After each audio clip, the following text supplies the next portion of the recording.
আরে মামা এখানে কে তুই? জুয়েল না? তুই শেষ পর্যন্ত এই কাজ করস?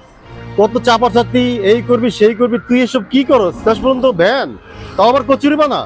আরে আমার কথা তো শুনবি আগে। আরে তুই কথা কইস না, কত কথা কইতি বাবা, কত চাপা সারতি, এই হবি সে হবি, মাসে 1 কোটি কামাবি চাকরি কইরা। আমার দেখ, দেখছস গেট আপ দেখছস বেটা? কয় টাকা স্যালারি পাস? আমি 50,000 টাকা স্যালারি চাকরি করি আমি। তুই কত পাস? তুই সব কচুরি বানা বেচা কয়টাই পাস? আরে বেটা, এই যে মাথা থেকে যে জায়গাটা দেখতেছিস না, এই যে মাথা থেকে এই মাথা হ্যাঁ, পর্যন্ত, ওই যে এই জায়গা থেকে পুরো যে কচুরি যে জায়গাটা, হ্যাঁ এই জায়গাটা বেটা আমি কিনছি। কি কর? জায়গাটা সাফ করাইতেছি, লোক দিয়ে জায়গাটা আমার সাফ করতেছে আর কি। আসলে চাকরি করি তো অনেক প্রেসারে থাকি, দোস্ত চেহারা অবস্থা খারাপ ভার্সিটিতে হয়ে- থাকা অবস্থা তোর আমি কইছিলাম যে ভাই পরিশ্রম কর, শুয়া বইয়া কাটাইস না, পরিশ্রম কর। আচ্ছা বন্ধু। আজকে পরিশ্রম করছ না দেখে 50,000 টাকা কামাস। ও। আর আমি পরিশ্রম করছি বিদায় বাপের টাকা লাগে নাই বেটা আমার, এই সব আমি নিজের টাকাতে করছি। তুই চাকরি করবি, আমি তোরে 1 লাখ টাকা দিব। তাই বন্ধু? কি চাকরি বন্ধু? করবি তো? হ্যাঁ শিওর? অবশ্যই।